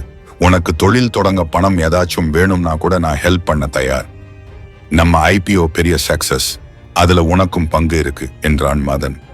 நீ இதுவரைக்கும் பண்ணுனதே போதும் சாமி, இனிமேலும் எனக்கு எதுவும் செய்ய வேண்டாம். நீ தயவு செஞ்சு இங்கிருந்து போயிரு. நானும் போயிட்டா நீ என்ன பண்ணுவ மாரி? சாட்சிக்காரன் காலுல விழுறத விட சண்டைக்காரன் காலுல விழுறதே மேல். பேசாம அந்த ஃபுல்லா ரெட்டிய பார்த்து அவன் கிட்ட மன்னிப்பு கேட்கலாம்னு இருக்கேன். ஃபுல்லா ரெட்டியா? அவன் என்ன கேட்டான்னு ஞாபகம் இருக்கா? அவன் உன்னை சீரழிக்காம விட மாட்டான். என்கிட்ட இன்னும் இழக்க எதுவும் இல்ல. நீ இங்கிருந்து போயிடு மதன். இனிமே என் வாழ்க்கையில நான் உன்னை பார்க்கவே கூடாது என்று மாறி உறுதியாக சொல்ல, மதன் வேறு வழியின்றி காரில் ஏறி கிளம்பினான். அவன் சென்றதும் மாறி வாடகை ஆட்டோ பிடித்து ஃபுல்லா ரெட்டியின் பீச் ஹவுஸுக்கு சென்றாள். மதியம் 1 மணி இருக்கும். கத்திரி வெயில் தலையை சூடாக்குவதை பிளந்து மூளையையும் போலிருந்தது. தெருவில் கண்ணு கெட்டும் தூரம் வரை ஆள் அரவம் இல்லை. தெரு நாய்கள் கூட வெயிலின் தாக்கத்தால் வெளியே தலை காட்டவில்லை. மாறி ஆட்டோவில் இருந்து இறங்கி 1 hour வெயிட் பண்ணுங்க, வெயிட்டிங் சார்ஜ் தரேன் என்றபடி புடவை தலைப்பை தலையில் போர்த்திக் கொண்டு புல்லா ரெட்டியின் பீஸ் ஹவுஸ் முன் இருந்த வீடியோ காலிங் சிஸ்டத்தில் பெல்லை அழுத்த சில நொடிகளில் கதவு தானாக திறந்தது. வா மாறி, அப்படியே நேரா முதல் மாடிக்கு வந்துரு என்று புல்லா ரெட்டி வீடியோ காலிங் சிஸ்டத்தில் சொல்ல, மாறி சற்று தயக்கத்துடன் அவன் சொன்னபடியே முதல் மாடிக்கு சென்றாள். ரெட்டி அங்கே ஒரு ஜாக்கி ஷார்ட்ஸ் மட்டும் அணிந்தபடி விஸ்கி அருந்திக் கொண்டிருந்தான். என்ன மாதிரி ஜெயில் வாசம் எல்லாம் எப்படி இருந்தது? சாப்பாடு சரியில்லையோ? ரொம்ப இளைச்சு போயிட்ட. மாறி பதில் சொல்லாமல் அமைதியாக இருக்க, நியூஸ் பாத்தியா மாறி? 6000 கோடி வந்திருக்கு. என்னோட IPO வந்த ஒரே வாரத்துல, ஒரே நிமிஷத்துல நீ அதை சாய்ச்சுடலாம்னு ட்ரை பண்ணுன. ஆனா முடிஞ்சுதா? பணம் பணம் தான் என்னைக்கும் ஜெயிக்கும் மாறி, இப்போவாச்சும் அதை உணர்ந்திருப்பேன்னு நினைக்கிறேன் என்று சிரித்தான். பின் மெதுவாக மாரியின் அருகில் வந்து அவளை நுகர்ந்தபடி, உன்கிட்ட ஜெயில் வாசனை ரொம்ப அதிகமா வீசுது மாதிரி, எனக்கு குமட்டிக்கிட்டு வருது. போய் ஷவர்ல நல்லா குளிச்சுட்டு நான் வாங்கி வச்சிருக்கிற புடவைய கட்டிக்கிட்டு தலை நிறைய பூ வச்சுக்கிட்டு நல்லா டியோட்ரண்ட் அடிச்சுட்டு வா, நான் வெயிட் பண்றேன். அவன் சொன்னபடியே மாறி ஷவரில் குளித்து முடித்து அவன் வாங்கி கொடுத்த பிங்க் நிற புடவையை அணிந்து கொண்டு அவன் சொன்னபடியே தலை நிறைய மல்லிகை பூ அணிந்து உடலெங்கும் ஆப்கன் ரோஸ் பிளேவர் டியோட்ரண்ட் தெளித்து வெளியே வந்தாள். Wow, so beautiful! மாரியை கண்டதும் வாய் பிளந்தபடி கூறினான் ரெட்டி. புடவை விளக்கதில் தெரிந்த அவளது தொப்புளையும் மடிப்புகள் கொண்ட இடையையும் கண்டவுடன் ரெட்டிக்கு இச்சை ஊற்றெடுத்தது. என் பக்கத்துல வா மாரி, நீ எவ்வளவு அழகா இருக்க தெரியுமா? அப்படியே பெங்களூர் தக்காளி மாதிரி தளதளன்னு என்று ரெட்டி கைகளை நீட்ட மாரி மெல்ல அவன் அருகில் வந்தாள். எவ்வளவு நாள் ஆசை தெரியுமா? சொல்ல போனா உன்னை பார்த்த நிமிஷத்திலேயே முடிவு பண்ணிட்டேன். உன்னை கண்டிப்பா ஒரு தடவையாவது அனுபவிக்கணும்னு. ரஷ்யா, அரபி, சீனா, லண்டன் பல ஊர்ல பலவித பொண்ணுங்களை அனுபவிச்சிருக்கேன். ஆனா அவளுங்க கிட்ட இல்லாத ஏதோ ஒண்ணு உன்னை மாதிரி தமிழ் பொண்ணுங்க கிட்ட இருக்கு என்று மெதுவாக அவளது பின்னால் சென்று பின்பக்கத்தில் இருந்து அவளை இறுக அணைத்தான். உன்னோட அழகை அனுபவிக்க உன்னோட ஒரு முத்தத்துக்காக எவ்வளவு 1000 எவ்வளவு லட்சம் வேணாலும் கொடுக்க தயாரா இருந்தேன் தெரியுமா? ஆனா இப்போ ஒத்தை ரூபாய் செலவில்லாம உன்னோட முத்தம் கிடைக்க போகுது. ஃப்ரீ கிஸ், விலையில்லா முத்தம் என்று ரெட்டி அவளது கன்னத்தில் முத்தம் வைக்க மாரியின் ஒவ்வொரு செல்லிலும் கூச்சம் பரவி அவளது உடல் கூனி குறுகியது. பின் ரெட்டி அவளது புடவையை விலக்கி அவளது வயிற்றில் விரல் பரப்பியபடி மார்பில் முகம் புதைக்க மாரியின் உள்ளம் குமுறி கண்கள் கலங்கின. என்ன மாரி, அழுக வருதா? நோ நோ, அழக்கூடாது. அழும்போது இன்னும் அழகா இருக்க எனக்கு இன்னும் ஆசை கூடுது. பொண்ணுங்கள் அழ வச்சு அவங்கள் அனுபவிக்கும் போது வருகிற சுகமே அலாதிதான் என்று அவளை மேலும் துகிலுரித்தான். உன்னோட ஃப்ரெண்ட், அவ பேர் என்ன? சுந்தரி. சுந்தரி, அவ கூட ஆரம்பத்துல இப்படிதான் ரொம்ப கூச்சப்பட்டா. ஆனா நான் விடலையே. வார கடைசி ஆச்சுன்னா அவதான் எனக்கு ஸ்ட்ரெஸ் பஸ்டரா இருந்தா. நான் தான் கொஞ்சம் அஜாக்கிரதையா இருந்து அவளை கர்ப்பமாக்கிட்டேன் என்று வெறும் உள்ளாடைகளுடன் இருந்த மாரியை அவன் அலேக்காக தூக்கி படுக்கையில் கிடத்தினான். தனது ஆடையையும் கழட்டி விட்டு மாரியின் கால் தொடங்கி கொஞ்சம் கொஞ்சமாக முத்தமிட்டு அப்படி முன்னேறி சென்றான். கருவ கலைச்சிரு, கருவ கலைச்சிரு, எவ்வளவோ கெஞ்சினேன். அவ கேட்கல. என் கருவை வளர்த்து என்னை கல்யாண சிக்கலில் மாட்ட வைக்கலாமுன்னு முயற்சி செஞ்சா. கடைசியில என்ன ஆச்சு பாத்தியா? நடு ரோட்டில அடிபட்டு சாவர தெருநாயை விட இழிவான சாவுல செத்து போனா. நீயும் அந்த மாதிரி ஆகக்கூடாது. உன் ஜெயில் வாழ்க்கை ஞாபகம் இருக்குல்ல என்று ரெட்டி கேட்க அதுவரை அமைதியாக இருந்த மாதிரி பேசத் தொடங்கினாள். ஆமா, ஞாபகம் இருக்கு. என் வாழ்க்கையில என்னால மறக்கவே முடியாத கொடுமையான நாட்கள். அதை விட என் குடிகார புருஷன் கூட வாழ்றதே மேலுன்னு தோணிருச்சு. கண்டவா ஆய் போன கக்கூச கழுவணும். தப்பே செய்யாம வார்டனுங்க கிட்ட அடி வாங்கணும். வாயில வச்சா வாந்தி வர மாதிரி இருக்கிற வேகாத சோத்தை திங்கணும். இதுல அப்பப்ப செக்ஸ் டார்ச்சர் வேற. ஆனா இவ்வளவு கொடுமையிலையும் எனக்கு ஒரே ஒரு நல்லது நடந்தது. என்னது? என் செல்லுல என் கூட ஒரு கேரளாக்காரி இருந்தா. அவளை மட்டும் எந்த வார்டனும் எந்த கைதியும் சீண்ட மாட்டாங்க. அவ மேல எல்லாருக்கும் ஒரு பயம். காரணம், அவளுக்கு வர்மக்கலை தெரியும். தொடு வர்மம், தட்டு வர்மம், அடிவர்மம் இப்படி எல்லாத்தையும் கத்து வச்சிருந்தா. எப்பேற்பட்ட ஆளா இருந்தாலும் அவ ஒரு நொடியில அசைவில்லாம சாய்ச்சி போட்டிருவா. நிஜமாவா? எப்படி என்று ரெட்டி ஆச்சரியத்துடன் கேட்க, இப்படித்தான் என்று மாறி இடதுகை ஆள்காட்டி விரலால் அவளது பின்னங்கழுத்தில் ஒரு வர்ம புள்ளியை அழுத்தி வலது கையால் காதின் கீழே இருந்த மற்றொரு வர்ம புள்ளியை அடிக்க ரெட்டி நிலை குலைந்து கீழே குப்புற விழுந்தான். 3 மாசமா அவளுக்கு கையாடி கால் அமுக்கி விட்டு அவளோட அழுக்கு துணியை துவச்சு நான் பட்ட பாட்டை பார்த்து என் மேல இறக்கப்பட்டு அவ எனக்கு இதை கத்து கொடுத்தான். ரெட்டிக்கு பேச நான் அசையவில்லை. கை கால்கள் இழுத்து கொண்டதால் எழுந்து நிற்க முடியாமல் கவிழ்ந்து விழுந்த ஆமை போல தத்தளித்தான். மாறி கீழே கிடந்த ஆடைகளை எடுத்து மீண்டும் அணிந்து கொண்டாள். பணம் இருந்தா என்ன வேணாலும் செய்ய முடியும்னு சொன்னேல. என் கிட்டையும் கொஞ்சம் பணம் இருக்கு. நான் ஜெயில கஷ்டப்பட்டு வேலை செஞ்சு சம்பாதிச்ச பணம். அதிலிருந்து உனக்காக ஒரு பரிசு கொண்டு வந்திருக்கேன் ரெட்டி என்று தனது கைப்பையை திறந்து அதிலிருந்து ஒரு நெகிழி குப்பியை வெளியே எடுத்தாள். அதில் பொட்டாசியம் பெர்மாங்கனேட் என்று ஒட்டப்பட்டிருந்தது. ஃபுல்லா ரெட்டி அச்சத்தில் கத்த முயன்றான். ஆனால் குரல் வரவில்லை. விசாரிச்சு பார்த்தேன். போதைப் பொருள் கடத்தலுக்கும் 10 வருஷம்தான், கொலை முயற்சிக்கும் 10 வருஷம்தான். அதான் ஒரு முடிவு பண்ணினேன். செய்யாத தப்புக்கு 10 வருஷம் தண்டனை அனுபவிக்கிறதை விட உன்ன மாதிரி ஒரு அயோக்கிய ராஸ்கல்ல போட்டு தள்ளிட்டு அந்த நிம்மதியில 10 வருஷம் ஜெயில இருக்கலாம்னு முடிவு பண்ணிட்டேன். என்று அந்த குப்பியை திறந்து அதில் இருந்த அந்த ரசாயன பொடியை எடுத்து அவனது வாயில் திணித்தாள். இனிமே உன்னால எந்த பொண்ணுக்கும் சுந்தரிக்கு நடந்த மாதிரி நடக்கக்கூடாது என்று மீதமிருந்த பொடியை அவனது ஜட்டிக்குள் நிரப்பினாள். ஃபுல்லா ரெட்டி வலியில் துடிதுடித்தான். ஆனால் ஓசை வரவில்லை, அசையவும் முடியவில்லை. சில நிமிடங்கள் அவன் துடிதுடிப்பதை கண்ட மாறி அங்கிருந்து கிளம்பி கீழே வந்தாள். அவளை கண்டதும் அவளுக்காக காத்து கொண்டிருந்த ஆட்டோக்காரன் வண்டியை கிளப்பினான். இப்ப எங்க போகணும் மேடம் என்று ஆட்டோக்காரன் கேட்க மாறி முகத்தில் புன்னகையுடன் தீர்க்கமாக கூறினாள். போலீஸ் ஸ்டேஷனுக்கு. தற்போது அமெரிக்காவில் ஒரு இன்வெஸ்ட்மெண்ட் பேங்கில் மதனுக்கு பெரிய பதவி கிடைக்க அவன் அமெரிக்காவிலேயே நிரந்தரமாக குடிபெயர்ந்து ஒரு NRI பெண்ணை மணந்து தனது மனைவி மற்றும் 2 குழந்தைகளுடன் வசித்து வருகிறான். மிகவும் போராடி உயிர் பிழைத்த புல்லா ரெட்டிக்கு உணவுக்குழல் சிதைந்து போனதால் செயற்கை உணவுக்குழல் பொருத்தி கொண்டான். ஆனால் சில நாட்களில் அந்த செயற்கை உணவுக்குழல் அவனுக்கு ஒவ்வாமையை ஏற்படுத்த அவன் படுத்த படுக்கையாகி உயர்தர மருத்துவம் பெற நிரந்தரமாக சிங்கப்பூரிலேயே தங்கிவிட்டான்.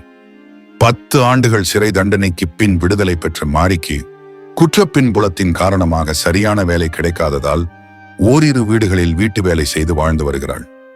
அப்படி அவள் வேலை செய்த வீட்டில் என் அம்மாவை சந்தித்த போது அவள் பகிர்ந்து கொண்ட கதையை அவளது அனுமதியுடன் ஒரு சில கற்பனை மெருகேற்றலுடன் எழுதியுள்ளேன்.